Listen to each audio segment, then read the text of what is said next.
कवि सम्मेलन, मुशायरा और वक्तव्य, इस तरह के कार्यक्रम होते हैं। फिल्म इंडस्ट्री के करीब 95% लेखकों को, गीतकारों को हिंदी सेवा सम्मान से सम्मानित कर चुकी है और देश के लिए बड़े बड़े नाम हैं जिनके पत्रकारिता जगत, साहित्य जगत में, लेखन जगत में सभी को उज्जैन, इंदौर और मुंबई में सम्मानित कर चुकी है। और कोरोना काल में विश्व हिंदी अकादमी ने विदेशों में हिंदी का विदेश गए करीब 10 सीरीज चलाई थी। उसमें हमसे, इस संस्था से 100 से अधिक देश हमसे जुड़े हुए और मुंबई में हर महीने हम 2 कार्यक्रम करते हैं और दोनों के विषय भी अलग अलग होते हैं। मतलब दिल्ली से चित्रा मुद्गल, ममता कालिया जी, असगर वजाज साहब, बड़े बड़े जो नाम आते हैं साहित्य जगत के, उनको भी बहुत आश्चर्य होता है कि मुंबई में आपने हिंदी के जो कार्यक्रम करते हैं अलग अलग विषयों में, बहुत सराहनीय। तो जैसे कि ये पुस्तक मेला, पुस्तकें हमारे देखने का नजरिया और सोचने का तरीका बदलती है। हमारी दोस्तों की पुस्तकें और हमारे भी विश्व हिंदी अकादमी यानी केशव में हमारे 3 पुस्तकालय हैं, एक मुंबई में, इंदौर में और उज्जैन में। तो अब हम कार्यक्रम शुरू करते हैं। कार्यक्रम शुरुआत महेश शर्मा अनुराग से करते हैं और ये आज हमारे जो मुख्य जिनका हम विश्व हिंदी सेवा सम्मान से सम्मानित करेंगे, प्रदीप शर्मा खुशरो, इनकी 10 पुस्तकें आ चुकी हैं और फिल्म जगत में ये 4 गाने अभी आशा भोसले जी ने गाए हैं और आगे भी गा रही हैं। तो महेश शर्मा ने बात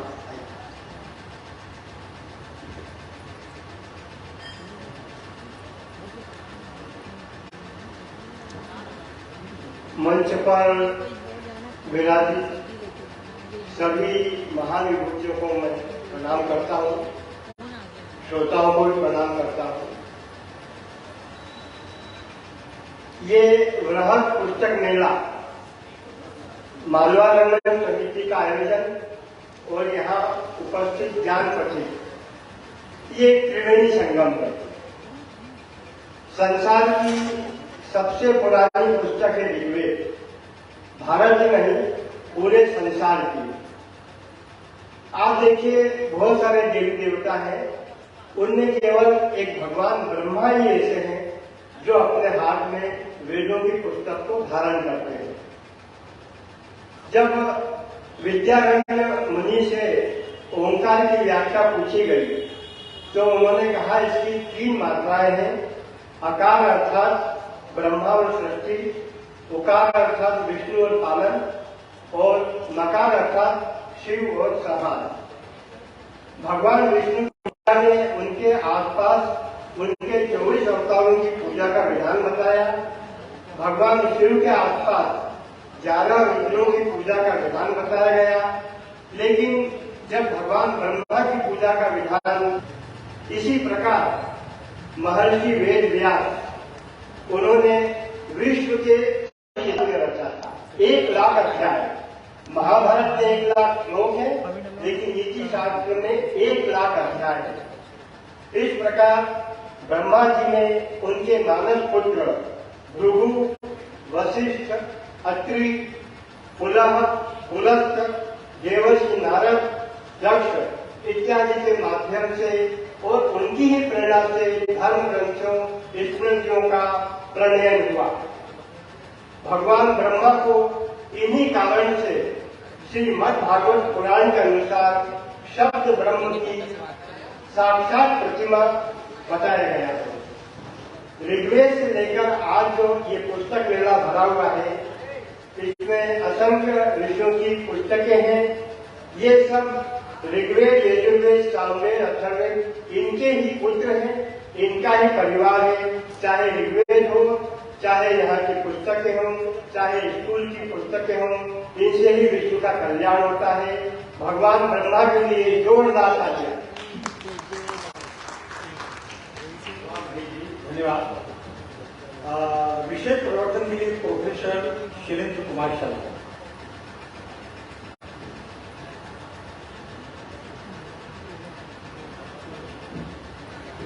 सरस्वती श्रुति महती मल्लिका।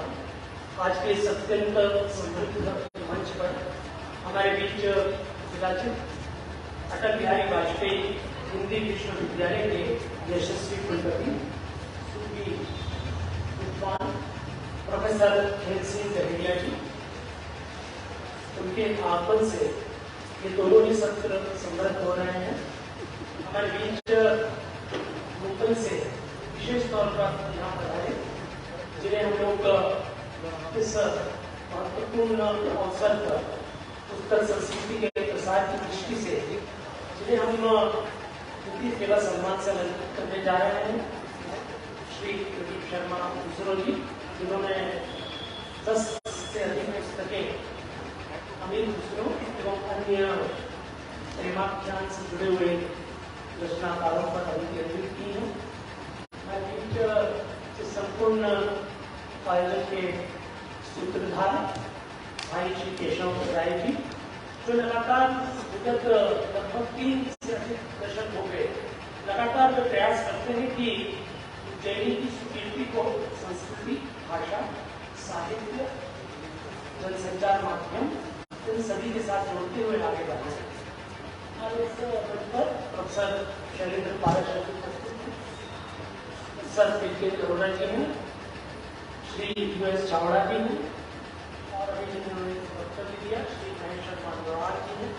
इसी प्रकार हमारे मंच के सम्मुख सुधी प्रोफेसर उपस्थित हैं, बहुत सारे सुधी जन यहाँ पर मौजूद हैं, और एनबीटी के सभी सुधी अधिकारी वृंद जिनके प्रयासों से यह मेला एक अद्भुत संगम अकादमिक, सांस्कृतिक और साहित्यिक इन तीनों क्षेत्रों का बन पड़ा है। मैं धन्यवाद ज्ञापित करूंगा एनबीटी के प्रति।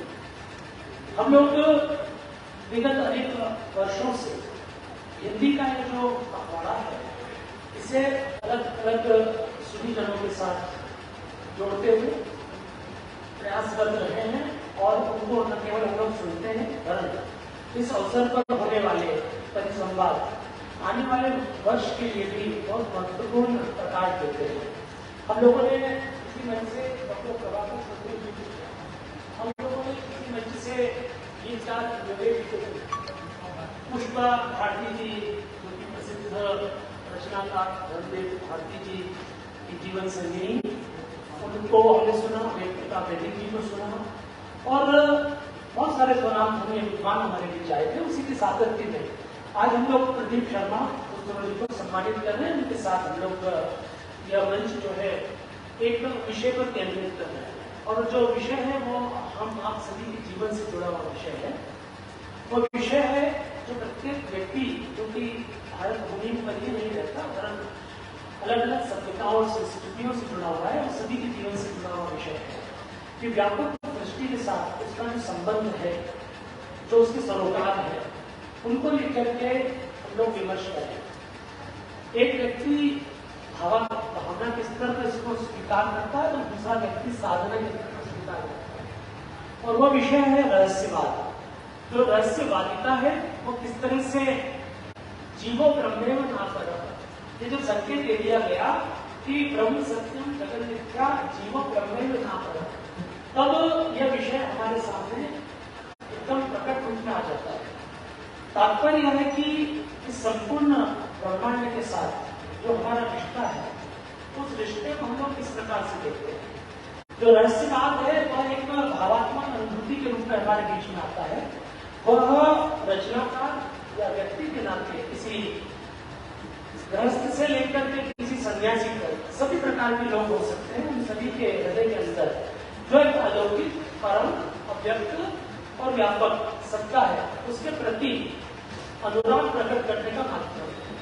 और यह अनुराग जब प्रकट होता है, तब वह अनुराग संपूर्ण सृष्टि पर केंद्रित होता चला है। वो केवल ब्रह्म के प्रति नहीं होता, वो संपूर्ण सृष्टि के प्रति होता है। तो इस अर्थ में रहस्यवाद जो है वो सुदूर अतीत से चली आ रही हमारी भावधारा, हमारी ज्ञानधारा और हमारी संस्कृति धारा, इसका अभिन्न अंग बना हुआ है। रहस्यवाद पर जब हम लोग विमर्श करते हैं, तो जैसा मैंने अभी संकेत दिया कि एक रहस्यवाद वह है जो भाव के स्तर पर होता है, भावना के स्तर पर होता है। और मुझे लगता है कि इस दुनिया में ऐसा कोई व्यक्ति नहीं है जो किसी न किसी रूप में भाव के स्तर पर उस रहस्यवादिता से नहीं जुड़ा है।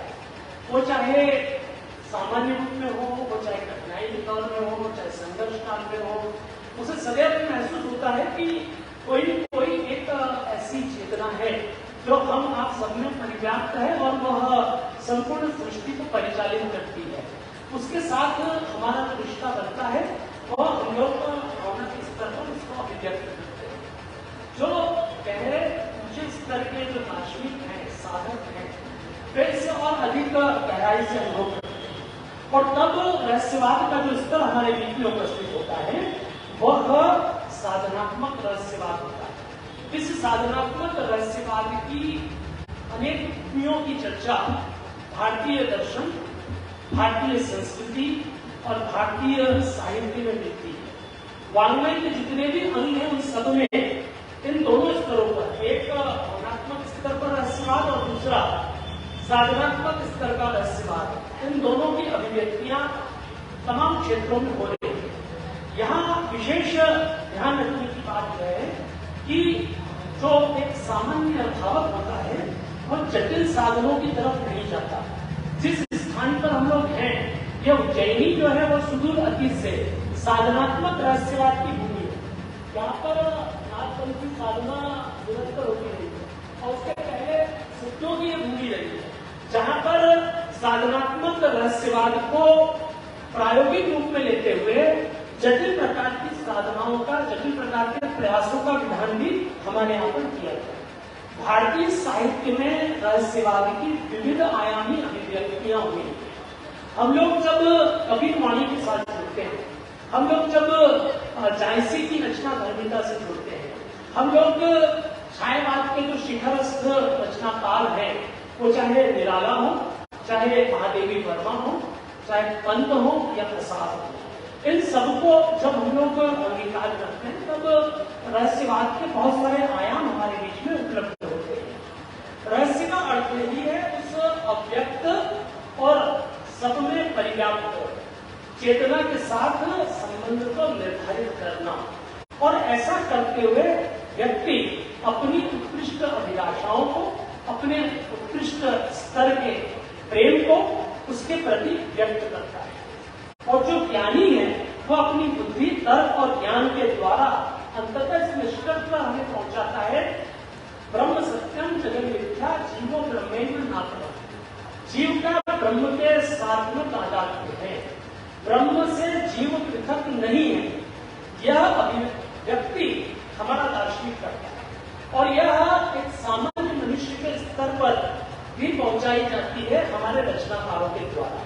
यह भारत भूमि का सौभाग्य है कि साधारण जीव और समष्टि चेतना के रूप में परिव्याप्त ब्रह्म दोनों के बीच के संबंधों की चर्चा हमारे केवल दार्शनिक ही नहीं करते, केवल साधक या जो आधुनिक परंपरा के लोग हैं वे नहीं करते, उसके साथ साथ हमारे रचनाकार भी करते। हिंदी साहित्य में इस बात की ओर बार-बार संकेत किया गया कि सृष्टि की समग्रता में कण-कण में परिव्याप्त उस अदृश्य किंतु संभव चेतना के साथ हम अपना तादात्म्य स्थापित करें। यानी वो अदृश्य है, वो अगम है, अगोचर है, किंतु वह हम सबके बीच संभव है और उसे हम लोग आत्मचेतना के साथ जोड़ते हैं। अतः इस प्रकृति की अनेक रूपता के मध्य जब व्यक्ति अपना संपूर्ण आत्मनिवेदन पौधों के द्वारा किए जाने वाले क्रियाकलापों के बीच में संकेत ग्रहण करता है, जब वह पंत के शब्दों में वो संकेत देता है कि तुमने है बाल निरंजनी, तुमने ये प्रांत का होना कैसे पहचान लिया, तो वहां पर भी वह व्यक्त होता है। अतः इस रहस्यवादिता का सुंदर निदर्शन न केवल हमारे रचनाकार कर रहे हैं, वरन उसको अतः इस रहस्यवादिता के बहुत सारे पक्ष भारतीय साहित्य में अनुकूलित, कन्नड़ का हो, चाहे बांग्ला का हो, वो चाहे पंजाब या गुजरात का हो, इन सभी क्षेत्रों में अनेक रचनाकार ऐसे हुए हैं जिन्होंने उस रहस्यवाद को अभिव्यक्त किया। जब कबीर जो है अपनी ज्ञान साधना के माध्यम से रहस्यवाद के फलन को छूते हैं तो बहुत ही सटीक प्रतीकों के माध्यम से अपनी बात को कहते हैं। वो अलौकिक आनंद की अनुभूति जो उनके अपने जीवन में हो रही है उसको अभिव्यक्त करते हैं। भूल समानी समुद्र सो कट हेरी जाए, तो तात्पर्य है कि जो भूल है उसका हमारा समुद्र के साथ जो संबंध है वो जिस दिन हम सबके सम्मुख आ जाता है, रहस्य का जो पर्दा है वो समाप्त हो जाता है। गगन करी बाहर से हमी बादल घर हमी चहुदासी दमके दामिनी भेजे दास। तो इस रूप में हमारे कबीर हो, चाहे हमारे गुरु नानक जी हो, चाहे जयसी हो, अनेकानेक रचनाकार हो, वो सब बात को संकेत करते हैं। और जो प्रेम का पंथ है उसकी अभिव्यक्ति वेदांत की परंपरा में, भक्ति परंपरा में, सूफीज्म की परंपरा में और हमारे तमाम रचनाकारों के यहाँ जो भी परवर्ती दौर में प्रकृति के साथ तादाद स्थापित करते हुए आगे बढ़ रहे थे सब जगह दिखाई देती है। तो प्रेम का ये जो अविरल प्रवाह है वह जिस दिन परमात्म तत्व के साथ, परब्रह्म तत्व के साथ जुड़ जाता है उस दिन से हमारा जीवन बदल जाता है। और ये जो जीवन बदल जाता है तो कहने में आता है मोको कहाँ ढूंढने में पड़ते, मैं तो तेरे पास है। बहुत बहुत धन्यवाद। धन्यवाद सर। भारतीय साहित्य में रहस्यवाद पर आपने वक्तव्य आपका बहुत ही ज्ञानवर्धक रहा। डॉक्टर पीके ग्रोवर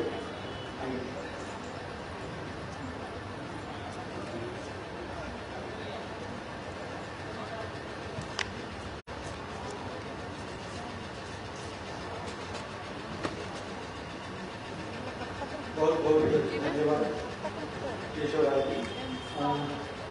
आज के इस कार्यक्रम के अध्यक्ष श्रद्धेय कुलपति महोदय, कार्यक्रम में उपस्थित डॉक्टर शैलेश शर्मा जी, डॉक्टर शैलेश पाराशर जी, यूएस सावरा जी और इस कार्यक्रम के संयोजक सिद्धार्थ केशव राय जी और अनुराग जी।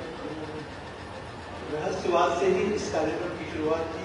ब्रह्मा से सृष्टि का निर्माता कौन है, ईश्वर कौन है, ईश्वर का रूप क्या है, ईश्वर का स्वरूप क्या है, उसका क्या रंग है, क्या आकार है, क्या प्रकार है, सृष्टि का निर्माण किसने किया, सृष्टि का निर्माण कब हुआ, सृष्टि का निर्माण क्यों किया गया। ऐसे कई प्रश्न हैं जो जिज्ञासा के, रहस्य के हैं। इसका संबंध हम इस विचारधारा जिसको हम रहस्यवाद कहते हैं, इसके बारे में बहुत ही सुंदर और सार्थक विषय प्रवर्तन डॉक्टर शैलेश शर्मा जी यहाँ पर किया।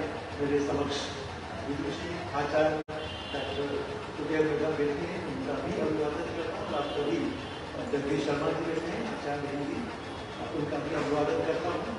अधिक नहीं बोलूंगा क्योंकि आज हमारे रहस्यवाद पर 9 पुस्तकों के रचनाकार और जिनकी 22 पुस्तकें और आने वाली हैं। मुझे लगता है कि पुस्तक मेले को ये बात सुनकर प्रसन्न हो जाना चाहिए, सार्थक हो जाना चाहिए कि मतलब एक ऐसा अतिथि आज हमारे बीच में है जिनकी 9 पुस्तकें प्रकाशित हो चुकी है, 22 पुस्तकें प्रकाशन की प्रक्रिया में है। प्रदीप शर्मा जी हमें आज भारत सरकार ने प्रकाशित किया। आज हमें उन्हें सुनना है। हम लोग तो उज्जैन के यहाँ कभी भी सुन सकते हैं, लेकिन मैं एक बात जरूर कहना चाहूँगा, बधाई देता हूँ केशव राय जी को, उनका अभिनंदन करता हूँ इस आयोजन के लिए।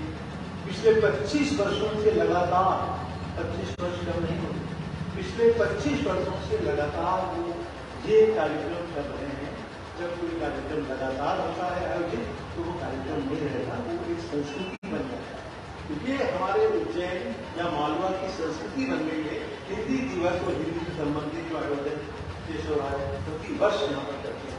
एक बात और मैं आपत्ति करता हूँ, आपको ये कार्यक्रम हिंदी दिवस के संदर्भ में या हिंदी माह के संदर्भ में या हिंदी पखवाड़े के संबंध में या हिंदी सप्ताह के संबंध में करता हूँ, लेकिन मुझे लगता है ये जो शब्द है ये औपचारिक शब्द है।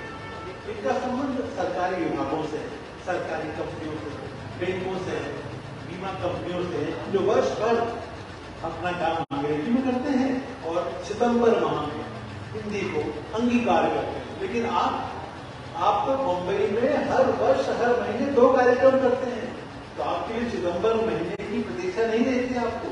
मुंबई जैसे शहर में हर माह 2 कार्यक्रम करना हिंदी को समर्पित, भाषा को नहीं, हिंदी साहित्य को, हिंदी कला को, पूरी हमारी भारतीय संस्कृति को समर्पित, कितनी बड़ी बात है। तो बॉलीवुड है, वहां पर हिंदी की बात करना बहुत कम लोग हैं मुंबई में जो हिंदी की मशाल को प्रज्वलित किए हुए हैं। एक है सुभाष काबरा, एक है हरीश पाठक, एक है देवमणि पांडे जी, और एक थे अनंत शिवानी जो पिछले साल एक्सपायर हुए, और एक थे संजीव कुमार के दुर्भाग्य से इस साल एक्सपायर हो गए। तो कुल 4-5 लोग मुंबई में हैं जो हिंदी के ध्वज को बड़ी आन बान शान से फहरा रहे हैं। उसमें एक हमारे उज्जैन के केशव राय जी, वो मुंबई में कार्यक्रम लगातार कर रहे हैं। वो तो ये हम कहते हैं ना, अपनी मातृभूमि, अपनी जन्मभूमि का कर्ज चुकाने के लिए उज्जैन में आते हैं, कार्यक्रम करते हैं, इंदौर में करते हैं। तो भाई मैं देखता हूँ फेसबुक पर आपके कार्यक्रम, मुंबई के बड़े बड़े एयर कंडीशन हॉलों में आपके कार्यक्रम होते हैं। आज मुझे लग रहा है, याद आ रही है एयर कंडीशन की, जबकि इतनी वो ज्वादन के जाल बरसाने वाला मामला था थोड़ी देर पहले। तो मैं केशव राज जी को अभिनंदन इसलिए करता हूँ, उनके इस हिंदी प्रेम के कारण, उनकी हिंदी के प्रति निष्ठा के कारण, हिंदी के प्रति समर्पण के कारण, और हिंदी के प्रति जो उनकी प्रतिबद्धता है उसके कारण। वरना क्यों बॉलीवुड ग्लेवर की दुनिया से दूर चलकर आदमी इंदौर उज्जैन में आकर हिंदी की पूजा अर्चना करने के लिए कार्यक्रम करता है? सिर्फ अपनी मातृभूमि, अपनी जन्मभूमि का कर्ज चुकाने के लिए करते हैं। इतने बड़े बड़े साहित्यकारों, पत्रकारों, गीतकारों से हमको रूबरू करा है। जैसा अभी कुछ समय पहले शेर शर्मा जी ने आपको जानकारी, विश्वनाथ सचदेव जी को आप लाए थे, नेहा शरद जी को आप उज्जैन लेकर आए थे, माया गोविंद जी को आप उज्जैन लेकर आए थे कार्यक्रम में, योगेश जी जिसमें उनकी यावत की उम्र उपस्थित थे, उनको आप लेकर आए।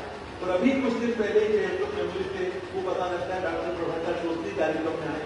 तो इतने बड़े बड़े समीर गीतकार समीर का असली मूल्यांकन तब पता लगा जब कपिल शर्मा ने शो में 2 बार आए। उनको सुनना इतना सुखद अनुभव था कि कपिल से ज्यादा उनका बोला हुआ अच्छा लगा। 5000 से अधिक गीतों का रचनाकार समीर, जरा भी अहम नहीं, जरा भी बहस नहीं, कोई आप मुद्दा नहीं।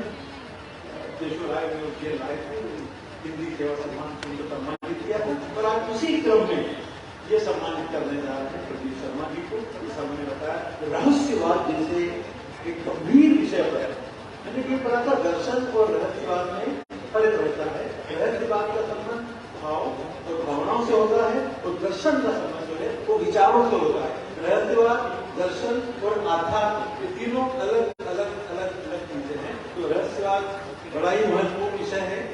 हम कौन हैं, कहाँ से आए हैं, शस्य का निर्माण कब हुआ, किसने किया और क्यों किया, ऐसे कई प्रश्न रहस्यवाद इन सब प्रश्नों का उत्तर देता है। एक बार फिर मैं आपको बधाई देता हूँ, आपका अभिनंदन करता हूँ। और वो परंपरागत रूप से मैं जिस लाइन का उपयोग करता हूँ, आपको शायद नहीं पता होगा, केशव कहीं न जाएगा। धन्यवाद। धन्यवाद। जैसे गीतकार योगी जी, वो भी आए थे यहाँ पर, और शेखर से जो कबीर, विवेकानंद, गोस्वामी तुलसीदास, एक पात्री जो नाटक करते हैं, उनको भी हमने यहाँ पर हिंदी सेवा सम्मान से सम्मानित किया था। वो आज सुना है कि 12-15 लाख रुपये एक नाटक का लिखते नहीं जाने। और मैं आदमी जगदीश शर्मा जी यहाँ हैं, आपसे निवेदन करना चाहूंगा, आप आए सर। शरण शर्मा जी को तो हमने बहुत सुना है और इनकी पुस्तकें पढ़ी हैं और कई लिटरेचर फेस्टिवल में सुनते हैं। जगदीश शर्मा जी ने क्रिकेट में किताबें खरीद रहा था, तो वहां सब में स्वीटी मंत्री के सामने कह रहा ओके बोली। तो वहां पर मैंने सर से निवेदन किया कि सर आपसे बातचीत करते हैं, तो एक साक्षात्कार किया। तो सर ने जो वक्तव्य दिया, कमाल है पुस्तकों, और वो पूरी दुनिया भर में बहुत चर्चित रहा, लोकप्रिय रहा, बहुत शिक्षा कर रहा। तो धन्यवाद सर। अब मैं आचार्य शैलेंद्र पाराशर जी का आह्वान कर रहा हूँ।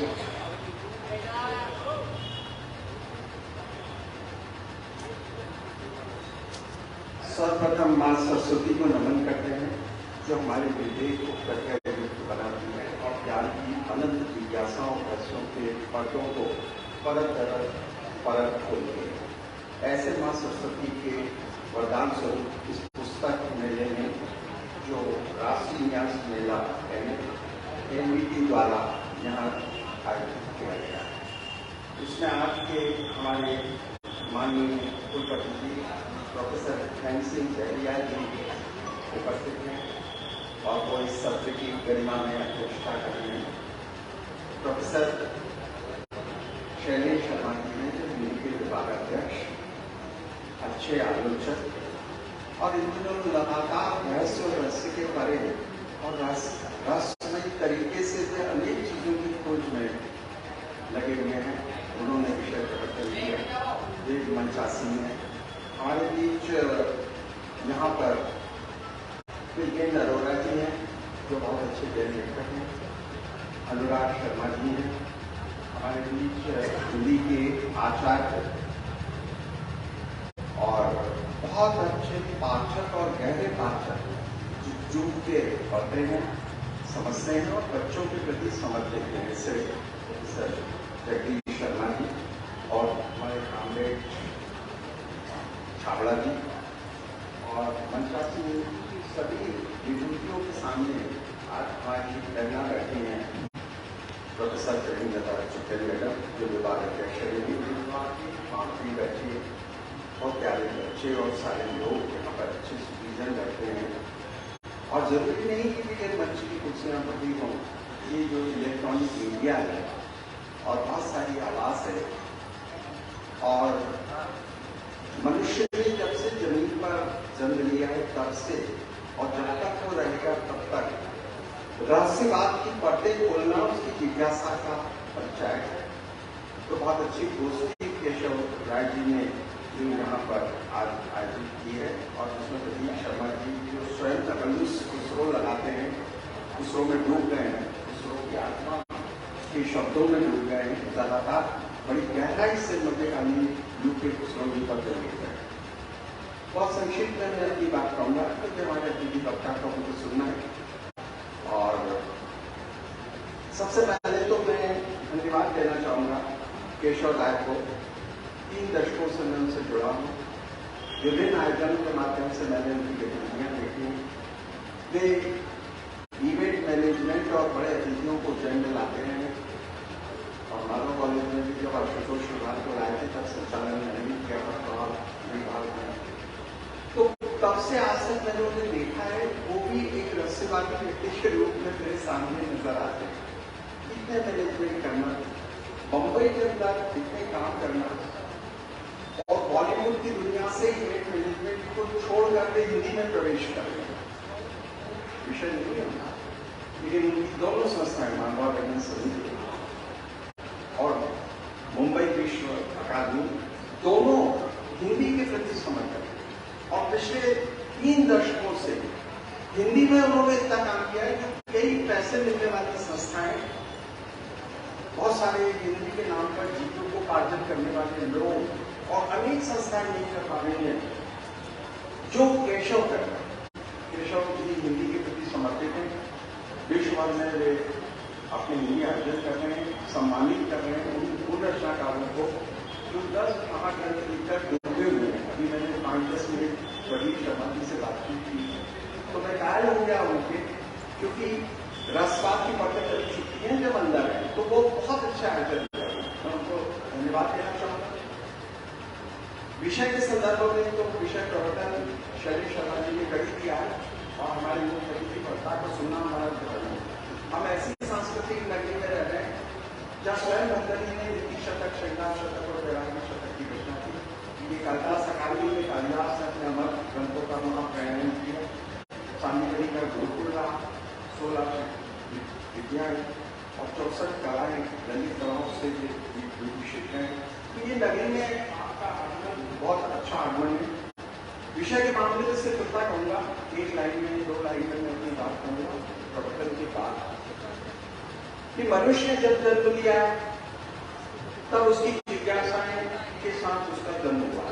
मनुष्य कृपा आदम युग में एक्सपायर और जब के साथ उसका विकास इतने लाखों साल में हुआ है, उसने एक ही काम किया, एक रस की पत्तों को खोलते जाना, खोलते जाना, खोलते जाना, और हर विषय में रस को खोलते खोलते खोलते खोलते आज भी चंद्रयान पर हमने अपना चंद्रयान 3 प्रवेश कर चुका है और हमने चंद्रमा से लेकर समुद्र की गहराई तक और अनंत क्षेत्र में खोजा है। लेकिन काव्य मनुष्य के अंदर की रहस्यमय परतों को खोलता है, उस जिज्ञासा को पुनर्जीवित करता है, उस मन को केंद्रीभूत और कंप्यूटराइज करता है जो अंतर्मन कहा जाता है और आत्मा का विषय। और रहस्य कुछ नहीं है, जो वेदांत का अद्वैतवाद है, रामचंद्र शुक्ल लिखते हैं आचार्य, वही रहस्यवाद।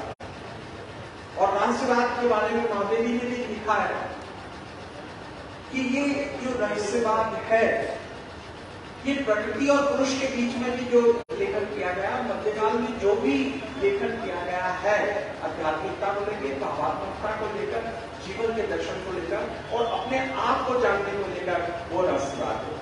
और ये मनुष्य के अंदर ही अनंत क्षमताओं को जागृत करता है।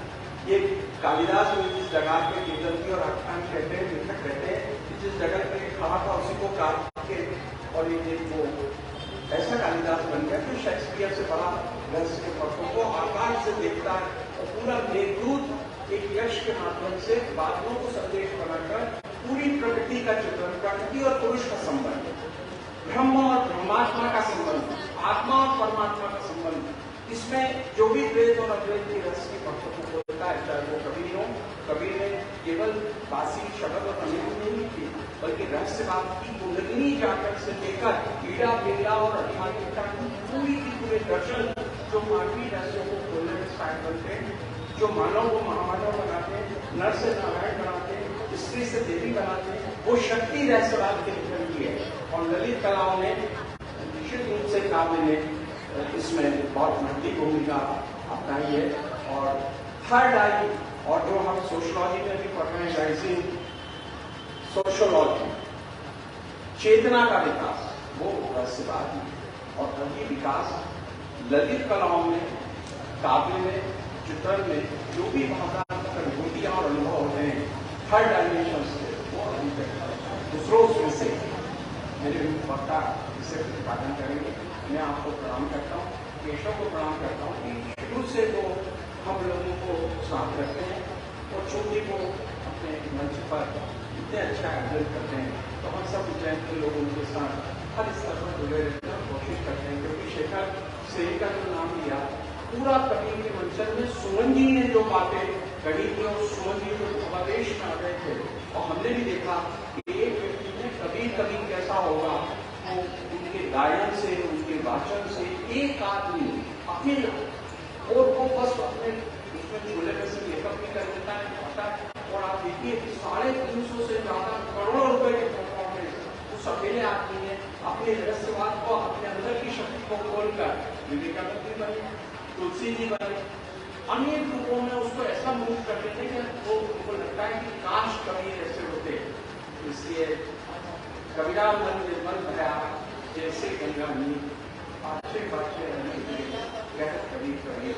ये रहस्य की दुनिया, ये गुस्सों की दुनिया, ये जायसी की दुनिया, ये मध्यकाल की सारे सूफी संतों की दुनिया एक ऐसी दुनिया है जो वो रहस्य प्रकट करती है, तो हम अपना अस्तित्व खो देते हैं उसमें और पता ही नहीं चलता कि हम कैसे पाए। और अभी भी मैं भारतीय ज्ञान परंपरा और आनंद के रहस्यों की पत्रों में जब ढूंढता हूँ और ये वांग्मय पढ़ रहा हूँ, अभी मैंने पूरे पुराने सारे वांग्मय को ऋग्वेद से लेकर ऋग तक पढ़ना शुरू किया है, तो मेरी आंख से आंसू निकलने लगते हैं कि काश इसको मैंने पहले पढ़ लिया होता तो मेरा बहुत सारा ज्ञान करने का अवसर गया होता। आप सबने मुझे सुना और मैं अपने गालिब के शेर के साथ अपनी बात समाप्त करना चाहूंगा। अपने मन में डूब के रहस्य का एक सूत्र आपको देखे जा रहा हूँ गालिब के शेर के साथ। अपने मन में डूब के पाजा सुरा के जिंदगी, तू अगर मेरा न बने तो न बन, मगर अपना तो बन। जय हिंद, जय भारत। विश्व हिंदी अकादमी मनोरंजन समिति ने जो भारतीय संविधान में मान्यता प्राप्त 22 भाषाएं पूरे देश के कोने कोने से सभी लेखक और विद्वानों को आमंत्रित था, पूरे बारिश आए थे। यूनिवर्सिटी गेस्ट हाउस में सर ने मदद कराया था, और उसमें ही पीयूष मिश्रा आज की तारीख में बहुत बड़े कलाकार हैं, लेखक हैं, संगीतकार हैं, वो भी थे कार्यक्रम। लेकिन दूसरे दिन जब कार्यक्रम था, सुबह 7 बजे से बहुत बारिश हो रही थी, पूरा भय हुआ था। 11 बजे बारिश होगी तो समय का कार्यक्रम तो करना ही है, तो सभी लोग आए और अच्छा कार्यक्रम रहा हो। अब मैं यूएस चावला को आई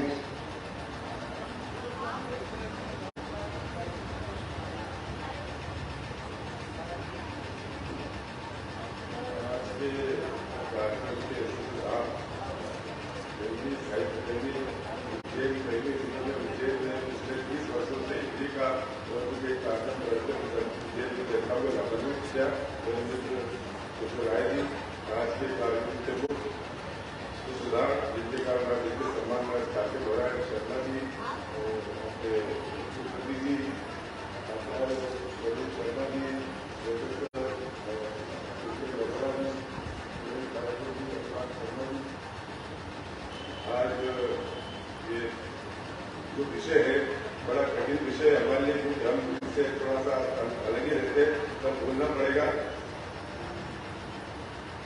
जैसे बोलते हैं कि हर चीज का महत्व होता है, पर ये जो ये आज का विषय है, सही मायने में एक साहित्यकार की अभिव्यक्ति, परम शक्ति के लिए एक अभिव्यक्ति है, जिससे वो ऊपर वाले से सीधा संपर्क करता है, ऐसे संसार का निर्माण करता है जिसमें सुख दुख आशा निराशा सब भूल जाता है, सब ये हो जाती है। तो एक तरह काल से उसका जो सीधा संपर्क होता है उस परमात्मा से, वही सही मायने में ये जो आज का विषय है। आज हम देखते हैं कि जिस तरीके से साधना करने आदित्यवाद है, उसी तरीके से आज जो साहित्य का जो आज का विषय है वो उसका अर्थ होता है जब परमात्मा से प्रति प्रेम, परम सत्ता के प्रति प्रेम, आत्मा या परमात्मा से मिलन और एक अभिलाषा सीखने की, उसके प्रति जो अपना दृष्टिकोण होता है वो सीखने की जो सद्भावना होती है, सही मायने उसको ये बात का विषय बोल सकते हैं। क्योंकि हम देखते हैं कि कबीर जी, नानक जी, जिन्होंने पूरे देश में परमात्मा के प्रति जो उन्होंने जो भावना व्यक्त की थी, पूरे देश में जो जगाया था, सिखाया था, वो तो सही मायने में रहस्यवाद ही था। रहस्यवाद सही मायने में जब वो बोलते हैं कि परमात्मा के प्रति जो सीधा संपर्क अपने कवि के माध्यम से, अपने कविता के माध्यम से सीधा जुड़ाव, ये जब सब भूल के गृहस्थ के माध्यम से ऊपर में जुड़ते हैं, सही मायने वो ही रहस्यवाद होता है। अब देखते हैं किस तरीके से एक साहित्यकार अपनी भावना सब कुछ भूल के ऊपर वाले से, एक अदृश्य शक्ति से, एक परम शक्ति से जुड़ने का प्रयास करता है, तो उसी को सही मायने में रहस्यवाद कहते हैं। एक रहस्य है, सही मायने में रहस्यवाद एक रहस्य होता है। इस रहस्य को अपनी कविता के माध्यम से जोड़ना और उस महान शक्ति से जुड़ना सही मायने में रहस्यवाद है। और आज हमारे जो केशव भाई जी ने जिस तरीके से ये जो आयोजन रखा है, हिंदी साहित्य का विशेष प्रेम है, लंबे अंतराल से आज बॉम्बे में वो कई कार्यक्रम करते हैं, अंतर्राष्ट्रीय स्तर पर भी लोग को बाहर से बुला के भी कार्यक्रम करते हैं, और ये उनका एक असीम हिंदी प्रति प्रेम है। और दूसरा एक फिल्म लाइन से जुड़ने वाला आदमी हिंदी साहित्य की प्रेम करता है, दोनों अलग अलग क्षेत्र में एक विशेष आदमी, एक सम्मान आदमी ये काम नहीं कर सकता। मैं बधाई देता हूँ, धन्यवाद देता हूँ कि उज्जैन की जनता को हर स्तर पे हिंदी के क्षेत्र में भी आप जोड़ते हैं। उसके अलावा बड़े बड़े फिल्म के कलाकारों को आपको यहाँ लोगों को आप उनसे मुलाकात करवाते हैं, उनसे मिलवाते हैं, तो एक महान काम करते हैं आप। सही मायने में उज्जैन का गौरव है। कितना केशव जी बहुत काम कर दिए आपने इस जमाने में, सभी लग जाएगी आपको बुलाने में।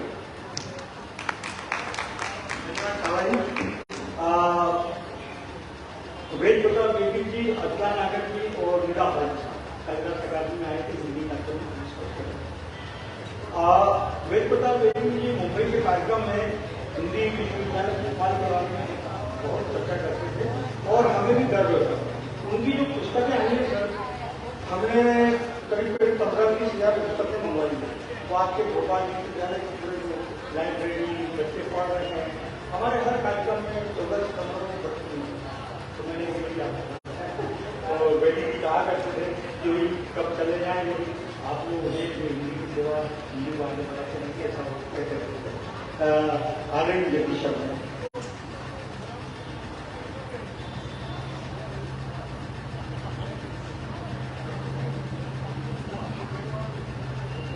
सरस्वती श्रुति महती मणियता आज के इस आयोजन की अध्यक्षता कर रहे परम श्रद्धेय कुलपति जी, मंच पर विराजमान समस्त विद्वज्जन और आप सभी सुधीजन और मित्रों। इस मंडप के सुरक्षित स्थान पर मैं बैठा हुआ था और या घूम रहा था, उसमें मुझे नहीं मालूम था कि बाहर आकर के मैं असुरक्षित हो जाऊंगा। सुनने के लिए आया था और मुझे नहीं पता था कि मुझे यहाँ बोलने के लिए खड़ा कर दिया जाएगा।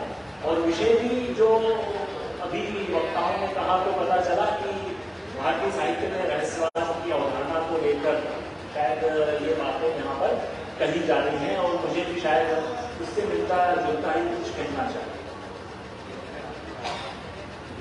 अभी शैलेंद्र शर्मा जी ने रहस्यवाद की दो धाराओं का उल्लेख किया, साधनात्मक रहस्यवाद और काव्यात्मक रहस्यवाद। आचार्य रामचंद्र शुक्ल जिन्होंने की रहस्यवाद को लेकर के हिंदी में सबसे पहली बार मौलिक चिंतन प्रस्तुत किया था। वे व्यक्तिगत तौर पर एक आलोचक के रूप में रहस्यवाद के विरोधी थे और वे रहस्यवाद को वहीं तक महत्व देते थे जहां तक वह साधना के क्षेत्र का हो। साधना के क्षेत्र से बाहर के रहस्यवाद को वे प्रायः नकली और असत्य मानते थे और इसी आधार पर उन्होंने तमाम छायावादी कवियों की आलोचना की, चाहे वो पंत हो, आजाद हो, निराला हो या महादेवी। पंत उनके बहुत प्रिय कवि थे, लेकिन पंत की कविताओं में जहां जहां उन्हें रहस्यवाद नजर आता था वे उस रहस्यवाद की तीखी आलोचना करते।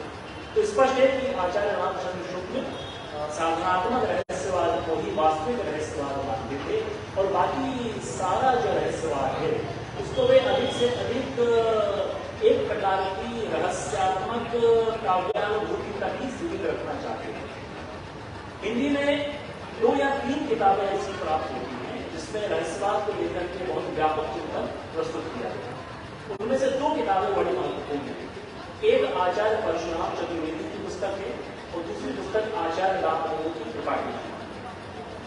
आचार्य परशुराम चतुर्वेदी ने पटना जो एक प्रसिद्ध संस्थान है बिहार राष्ट्र भाषा परिषद, उसमें उन्होंने व्याख्यान दिए और उन व्याख्यानों में उन्होंने बहुत विस्तार के साथ रहस्यवाद की चर्चा की। यदि इस पुस्तक को हम पढ़ें और जैसा कि बहुत बड़े बौद्ध दार्शनिक ने इस पुस्तक की बड़ी तीखी आलोचना करते हुए बहुत अच्छे ढंग से बताया है कि चतुर्वेदी जी की यह जो पुस्तक है रहस्यवाद शीर्षक से, यह पूरी तरह से पश्चिमी चिंतन से प्रभावित है। पश्चिम में रहस्यवाद को मिस्टिसिज्म कहा जाता है और चतुर्वेदी जी ने मिस्टिसिज्म का अनुवाद रहस्यवाद करते हुए अपना पूरा चिंतन इस बिंदु पर केंद्रित किया कि हिंदी में प्रयुक्त होने वाला रहस्यवाद मिस्टिसिज्म है और उन्होंने मिस्टिसिज्म की जो पश्चिमी धारणा है जो मुख्य रूप से ईसाई धर्म से अनुप्राणित है उसको लेकर के चर्चा की। उन्होंने कहीं पर भी भारतीय संदर्भों में रहस्यवाद को समझने समझाने की चेष्टा नहीं की, जो कि इस पुस्तक की, इतने बड़े आचार्य की इस पुस्तक की बहुत बड़ी सीमा है। इस पुस्तक का बहुत सुंदर प्रत्याख्यान हमें मिलता है आचार्य त्रिपाठी जी के रहस्यवाद शीर्षक पुस्तक। त्रिपाठी जी इस बिंदु पर तो आचार्य रामचंद्र शुक्ल से अपनी सहमति प्रकट करते हैं कि रहस्यवाद को साधनात्मक ही होना चाहिए। कवियों में जो रहस्यवाद दिखाई देता है वह एक प्रकार की क्या कहना चाहिए, मतलब वो एक प्रकार का कौतूहल है, एक प्रकार की जिज्ञासा है जो न केवल कवियों में बल्कि साधारण मनुष्यों में भी पाई जाती है। जो चीज हमारी बुद्धि पकड़ नहीं पाती वो हम सब के लिए रहस्य हो जाती है। तो वो रहस्य एक साधारण व्यक्ति का भी हो सकता है, एक रहस्य एक साधारण व्यक्ति की भी जिज्ञासा हो सकती है, उसका एक प्रकार का कौतूहल हो सकता है और कवियों का भी हो सकता है, बस 2 मिनट। लेकिन त्रिपाठी जी ने पहली बार ये कहा कि मैं रहस्यवाद शब्द को मिस्टिसिज्म के अनुवाद के रूप में प्रयुक्त नहीं कर रहा हूँ। मेरा यह मानना है कि रहस्य और वाद ये दोनों शब्द हमारे अपनी परंपरा है। उन्होंने रहस्य और वाद दोनों को और इन दोनों के संयोग से निर्मित रहस्यवाद शब्द को भारतीय मूल का मानते हुए रहस्यवाद की जो बहुत तलस्पर्शी व्याख्या की है वो अपने आप में बहुत विलक्षण है। बहुत संक्षेप में मैं आपके सामने उस व्याख्या को रखने की कोशिश करूंगा। उनका ये कहना है कि वाद का अर्थ है उन वाद को उन्होंने उस कथन के रूप में इस्तेमाल किया जो कथन जो व्यक्ति तत्व की अनुभूति करता है।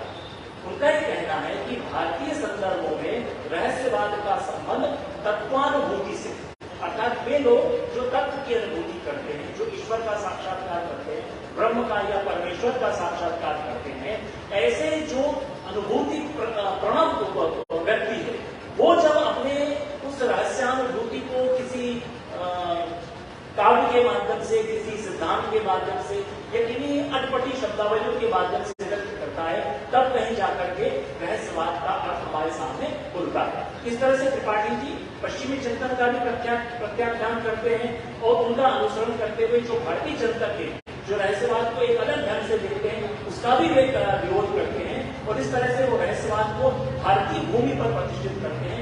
ये जो त्रिपाठी जी का एक बहुत बड़ा योगदान है। और जब हम रहस्यवाद की चर्चा करेंगे तो हमें आचार्य शुक्ल और आचार्य परशुराम चतुर्वेदी के किताबों से बढ़कर हमें आचार्य त्रिपाठी जी के इस चिंतन को समझना चाहिए, क्योंकि वह रहस्यवाद को अपने मूल रूप में और अपने अविकल रूप में समझता है। और शायद त्रिपाठी जी का हिंदी साहित्य को बहुत बड़ा योगदान है, जो उन्होंने रहस्यवाद के ऊपर छाए हुए सारे कोहरे को साफ करके उसे एक नए प्रकाश से आलोकित किया।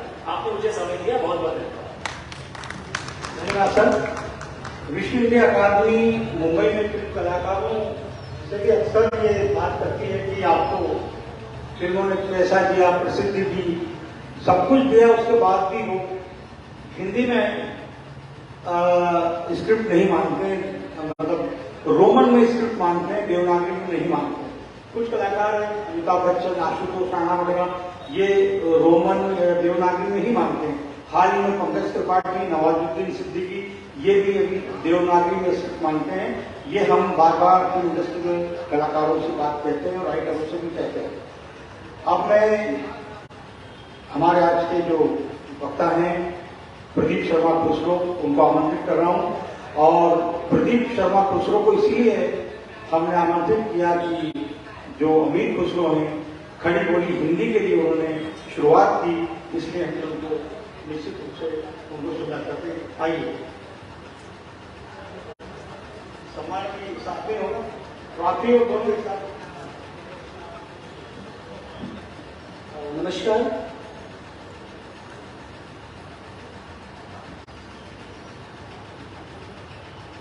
मैं सीधा विषय पे आना चाहता हूँ और बाकी सब चीजों को छोड़ रहा हूँ क्योंकि समय बहुत कम है। अभी अमीर खुसरो और रहस्यवाद की बात चल रही थी, तो अमीर खुसरो के बारे में आपने सुना होगा कि वो हिंदी के कवि थे और फारसी में उनका बहुत बड़ा काम था। तीर, तलवार, दरबार और सरकार से हटकर एक दुनिया और थी अमीर खुसरो की, और ये दुनिया थी हजरत निजामुद्दीन औलिया की खानकाही फिजा, पाए तक दहली के बाहर, जहां आज हुमायूं बादशाह का मकबरा है। यहां थे वो लोग जिन्होंने रहस्यवाद, इंसानियत के पैगाम को जन जन तक पहुंचाया और अलग अलग धर्मों का सत निकालकर दुखी दिलों को सुकून पहुंचाया। ऐसी ही एक खानकाही फिजा की एक रात थी। हजरत निजामुद्दीन औलिया साहब अपने एक छोटे से हुजरे में खुदा की इबादत में मशगूल थे कि शाम के वक्त अमीर खुसरो का आना हुआ और वो चुपचाप कोने में आके बैठ गए। एक चिराग जल रहा था, हजरत निजामुद्दीन का साया उसमें दिख रहा था और अचानक उन्होंने जो देखा तो अमीर खुसरो की आंखों से आंसू बहने लगे। उन्होंने फरमाया कि हुजूर, मेरे आका हजरत निजामुद्दीन औलिया साहब, ये क्या जुल्म आप अपने ऊपर करते हैं कि सारी दुनिया को खिला पिलाकर भी खुद एक बासी जौ की रोटी पानी में भिगो भिगो के खाते हैं। ये मुझसे देखा नहीं जाता। तो जब निजामुद्दीन औलिया ने खुसरो साहब का ये सवाल सुना तो उन्होंने खुसरो से फरमाया कि खुसरो, आज भी दहली शहर की लाखों मखलूक में न जाने ऐसे कितने होंगे जिन्हें भूख से नींद ना आई होगी। अगर मैं ये तरह तरह के पकवान और भोजन खाऊंगा तो कल अपने खुदा को, अल्लाह को क्या मुंह दिखाऊंगा। तो शायद एक रहस्यवाद का चेहरा हमें यहाँ दिखाई पड़ता है। मुझे एक बचपन की घटना याद है कि जब मैं शायद 6ठी या 7वीं क्लास में था तो अपने परिवार के साथ हम लोग हरिद्वार घूमने गए थे। तो वहां एक मंदिर की दीवार के आगे बचपन में मैंने एक पंक्ति देखी, वो शायद मेरे मन में छप गई और शायद वो भी रहस्यवाद का एक रूप है। और वहां लिखा हुआ था नर सेवा नारायण सेवा। तो जब मैंने ये पढ़ा तो मेरे माता पिता मंदिर में चले गए पूजा करने के लिए, लेकिन मैं नहीं गया और मैं इस पंक्ति में खो गया और मुझे ऐसा लगा कि शायद सारा ब्रह्मांड इसी में समाया हुआ है। और जब मैं आगे बड़ा हुआ और मैंने स्कूल और कॉलेज की एजुकेशन की तो मुझे लगा कि मनुष्य के जीवन का जो सारा रहस्यवाद है वो इन्हीं पंक्तियों में छुपा है, नर सेवा नारायण सेवा। तो अमीर खुसरो जो कि हिंदी खड़ी बोली के आदि कवि थे और बहुत बड़े सूफी शायर थे, चिश्तिया स्कूल ऑफ सूफिज्म के अंदर उन्होंने न सिर्फ चिश्तिया स्कूल के पैगाम को दुनिया तक पहुंचाया जो कि सिर्फ इंसानियत और मानवता का पैगाम था। आपको हैरत होगी कि आज भी दुनिया भर की जितनी भी चिश्ती सूफी दरगाहें हैं, खासतौर से मैं उनका जिक्र कर रहा हूं, जिसमें बाकी कुछ सिलसिले की दरगाहों को मैं शामिल नहीं कर रहा, जिसमें नक्शबंदिया, सोहरवर्दिया, अत्तारी ये सिलसिले आते हैं, लेकिन खासतौर से जो चिश्तिया सूफी सिलसिला है उसमें सिमा को ईश्वर को प्राप्त करने का एक बहुत सरल और आसान माध्यम माना गया है। और सिमा क्या है? यह अरबी भाषा का शब्द है जिसका मतलब है सुनना। 11वीं शताब्दी में ख्वाजा मोइनुद्दीन चिश्ती अजमेरी ने एक ग्रंथ के ऊपर कुरान की अरबी की आयतों को गाना शुरू किया जिसको सिमा कहा गया। और बाद में 13वीं शताब्दी में अमीर खुसरो ने इसको कौल से कव्वाली बनाया और इसके अंदर ये सिमा यानी कि मूसिकी आई। और कव्वाली जो है वो एक स्टेज परफॉर्मेंस नहीं है जो कि अब बन चुकी है। वो जिस तरह से हमारे सनातन धर्म में हम पूजा, प्रार्थना, आरती, भजन, कीर्तन करते हैं, तो ये सूफियों का एक भजन कीर्तन था, एक आह्वान था परमात्मा के लिए, उनकी पूजा की, उनकी आराधना की। और अमीर खुसरो क्योंकि हिंदुस्तानी शास्त्रीय संगीत के बहुत बड़े मर्मज्ञ थे और ईरानी मकाम पद्धति के 12 उसूलों को हिंदुस्तानी शास्त्रीय संगीत में मिलाकर जो फ्यूजन उन्होंने बनाया उसमें उन्होंने तराना बनाया। केशव की जो तराना गायकी है ये सूफियों का एक मेडिटेशन बाद में बना और ये किस तरह से बना कि जिस तरह से हम योग करते हैं और हमारे यहाँ जो ऋषि मुनि साधना करते हैं, मेडिटेशन करते हैं, तो सूफियों ने सिमा यानी संगीत के जरिए इसको किया। और ये भी एक आध्यात्म और रहस्यवाद का रूप है। यारे मन दिया दिया, यारे मन दिया दिया, बलबम रसीद जानम तो भया के जिंदमानम, पस जाके मन मानम, बचकार ख्वाही आमद, खबरम रशीद इंशक की निगार ख्वाही आमद। अमीर खुसरो अपने एक फारसी तराने में कहते हैं कि ऐ मेरे यार तू आजा, मेरी जान मेरे लबों तक आ चुकी है और जो तू अब ना आया और तूने आने में देर कर दी तो फिर ये तेरा आना आखिर किस काम का। हजरत निजामुद्दीन औलिया ने एक महफिल में, एक मजलिस में एक दिन अमीर खुसरो को ये समझाया कि तुम दुनियावी इश्क को, जो दुनिया का इश्क है, उसको तुम कैसे लोगों तक समझाओगे और कैसे उसको आसान जबान में उन लोगों तक पहुंचाओगे जो साहित्य और शब्द भंडार से परिचित नहीं है, आम लोग। तो उन्होंने कहा कि तुम इश्क मजाजी को इश्क हकीकी में मिला दो। ये तसव्वुफ में वो टर्म है जो कि अल हुजवेरी ने अपनी सबसे मशहूर फारसी की किताब जो कि फंडामेंटल्स ऑफ सूफिज्म में मानी जाती है, कश्फुल महजूब, उसके बुनियादी फंडामेंटल्स में इसका जिक्र किया है और अनल हक और वहदतुल वजूद की बात की है। अनल हक का मतलब है मैं ही ईश्वर हूँ, मैं ही ब्रह्म हूँ, मैं ही परमात्मा हूँ, मैं ही खुदा हूँ। और वहदतुल वजूद यानी ईश्वर या परमात्मा एक है, उसका कोई दूसरा रूप नहीं है। इन्हीं सब चीजों को हजरत निजामुद्दीन औलिया और अमीर खुसरो ने संगीत के जरिए लोगों को समझाया, क्योंकि उनको ऐसा लगता था सूफियों को कि संगीत जो है वो इंसान के दिल को, उसके कल को बहुत जल्दी आकर्षित करता है और मुश्किल से मुश्किल चीजों को भी इंसान समझ लेता है। आपको जानकर बड़ी हैरानी होगी कि आज भी दुनिया भर की जितनी भी खानकाएं हैं चिश्तिया सिलसिले की, वहां अमीर खुसरो के राम भजन और भगवान कृष्ण के भजन गाए जाते हैं। रामे मन हरगिज न शुद्ध गुफ्तम के हर चल राम राम, रामे मन हरगिज न शुद्ध गुफ्तम के हर चल राम राम। अमीर खुसरो अपनी फारसी मसनवी में एक गजल में फरमाते हैं कि राम मन हरगिज न शुद्ध गुफ्तम के हर चंद राम राम। वो कहते हैं कि मैं राम का नाम लेना नहीं, क्योंकि राम का नाम हिंदुस्तान के हर इंसान के मन में अंकित है, खुदा हुआ है।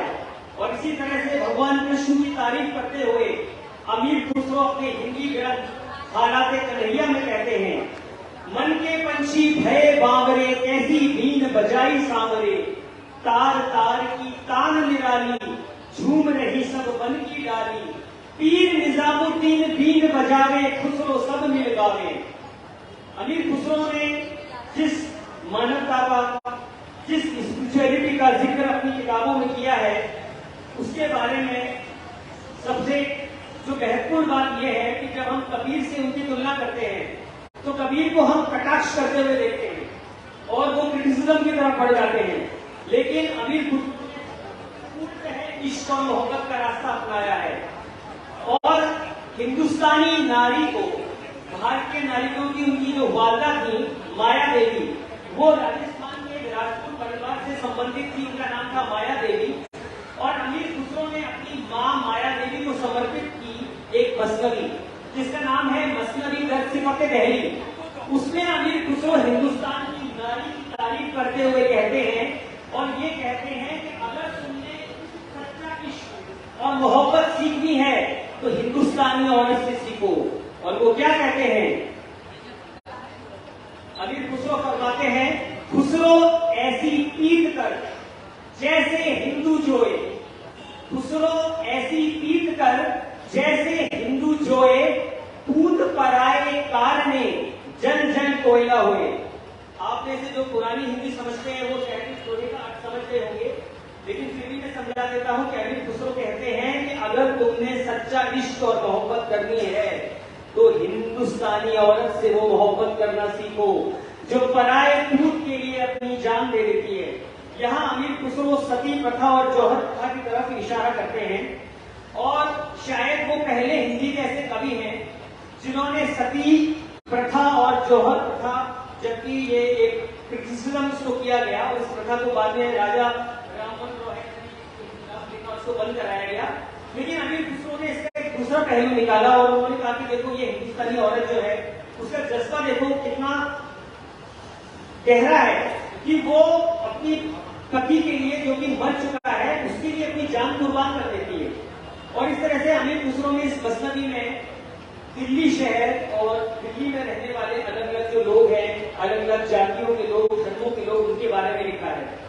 और मैं कुछ आपको ऐसे उस दोहे में आपको भी सुनाना चाहता हूं जो आमतौर से हमें सुनने को नहीं मिलते, लेकिन पुराने जो दौर था, आज से तकरीबन 600-700 साल पहले जो अमीर खुसरो का जमाना था, दिल्ली का शहर था, वहां आम लोगों की जुबानों पर हमें ये दोहे सुनाई पड़ते थे। और आज भी कहीं कहीं उत्तर प्रदेश से लेकर मध्य प्रदेश के छोटे गांव कस्बों में हमें अमीर खुसरो का ये हिंदवी कलाम सुनने को मिलता है। और अमीर खुसरो ने अपनी पहली मसनवी जो 16 साल की उम्र में लिखी, मसनवी तोहफतुल सिक्र यानी जवानी का तोहफा, उसमें वो लिखते हैं कि काम करते वक्त को छोड़कर मैं हर समय लोगों से बतियाता हूं और खास तौर से जो आम हिंदुस्तानी लोग हैं, छोटे छोटे तबकों के लोग, छोटे कामगार लोग जैसे मालन, लोहार, मोची, नाई, ये जो छोटे छोटे शहर के लोग हैं,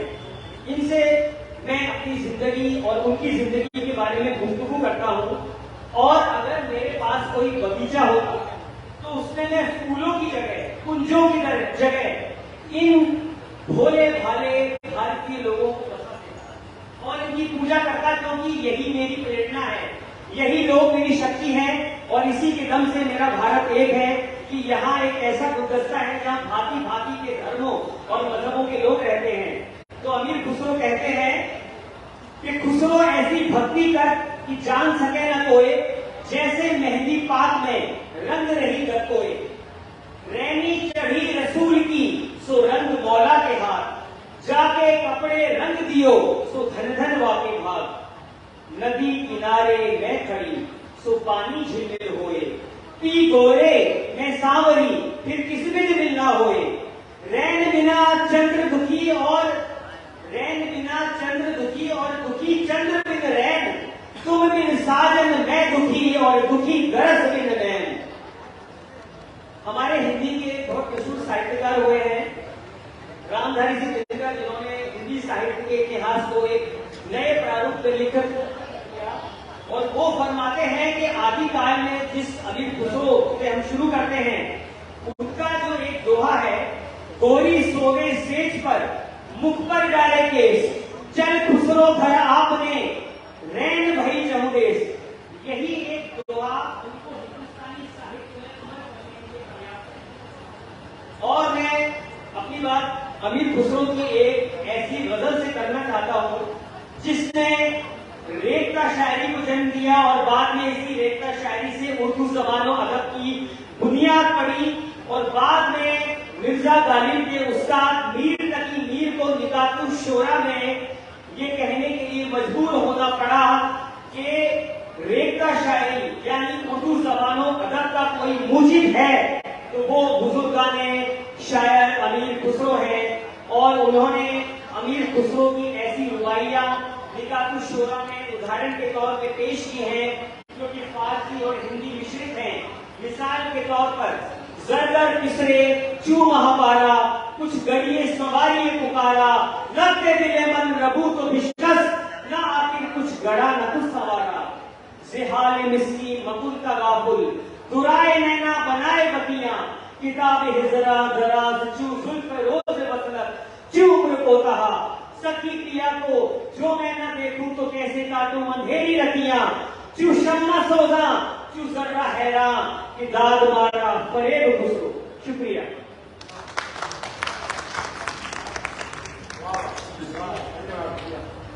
और मैं आदरणीय प्रोफेसर खेम सिंह कहेरिया था, कुलपति अटल बिहारी वाजपेयी हिंदी विश्वविद्यालय भोपाल। सम्मानित मंच, युवा तरुणाई और दिग्गजन, आप में ये दूसरा तकनीकी सत्र में रहस्यवाद पर काफी चीजें आपको जानते समझने को मिली होंगी, और अमीर खुसरो पर तो आपको विशेषांक मिलेगा और प्रदीप जी के द्वारा, और अभी नाच जो हमारा नृत्य है वो भी तैयार है, आप उसका भी इंतजार आप कर रहे होंगे। तो मैं बहुत ज्यादा समय नहीं लूंगा, अपनी बातों को 1-2 मिनट में समाप्त करूंगा। तो रहस्यवाद पर यहाँ पे चर्चा हो रही, तो आप कबीरदास जी को चाहे अमीर खुसरो जी को, इन सबको विस्तार से पढ़ सकते हैं, और ये जो ज्ञान अभी दिए है इसके माध्यम से उसका लाभ आपने प्राप्त कर ही लिया है। तो चाहे खाड़ा सिंह चरावे गाय या मेहंदी के द्वारा जो उदाहरण मेहंदी के रंग को चढ़ना है, चाहे एक उदाहरण मैं जरूर देना चाहूंगा। यहाँ पर बाबा विश्वनाथ के दर्शन करने के लिए आचार्य शंकर जी जाते हैं, और रास्ते में संकीर्ण रास्ता रहता है, वहां पर एक चंडाल आता है सामने से, और जब उनके आचार्य शंकर जी के साथ जो लोग रहते हैं उनको कहते हैं चल हट पार्टी में कहाँ कैसे आ गया यहाँ पर। तो वहां पर जो चंडाल रहता है, जो मुर्गा को जलाने का काम करता है, वो कहता है कि मैं अपने शरीर को तो अलग करूं, परंतु जो आत्मा है उसको कैसे अलग कर सकूं। ये सब सुनकर आचार्य शंकर उनके शरणागत हो जाते हैं, चरणारविंदों में उनके गिरते। ये रहस्यवाद है। तो आचार्य शंकर ने जो है पूरे देश में 4 मठ की स्थापना करके, और महेश्वर में उनका जो अद्वैत धाम है वो भव्य स्वरूप में ले रहा है, उसको हम देखकर उन्होंने कहा भी कि अहम ब्रह्मास्मि, यानी मैं ही ब्रह्म हूँ, यानी आत्मा परमात्मा को अलग हम नहीं कर सकते। तो यहीं पे अपनी बात को समाप्त करूंगा। बहुत बहुत धन्यवाद।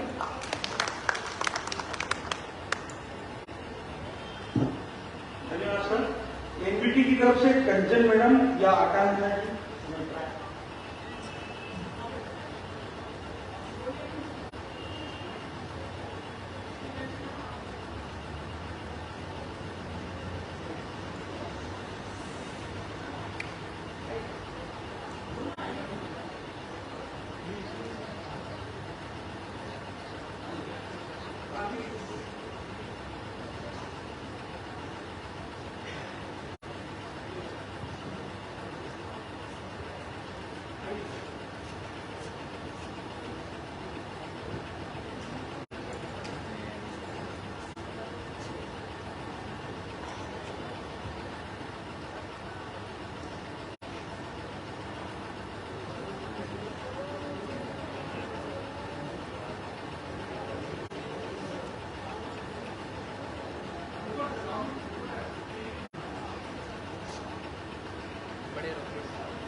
7 बजे तक 7:30 तक चलती है।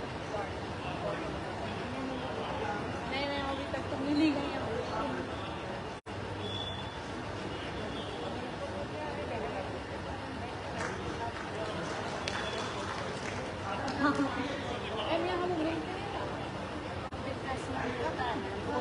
नाश्ता वगैरह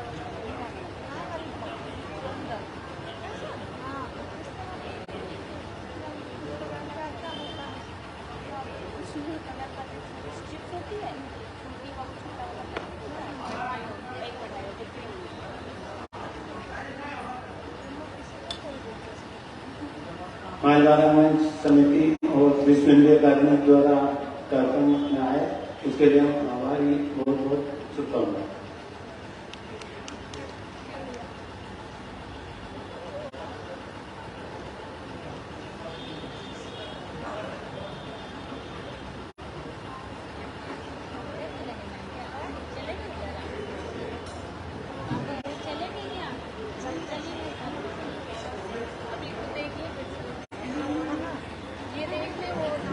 डॉक्टर आखुरी भक्त जोशी यहाँ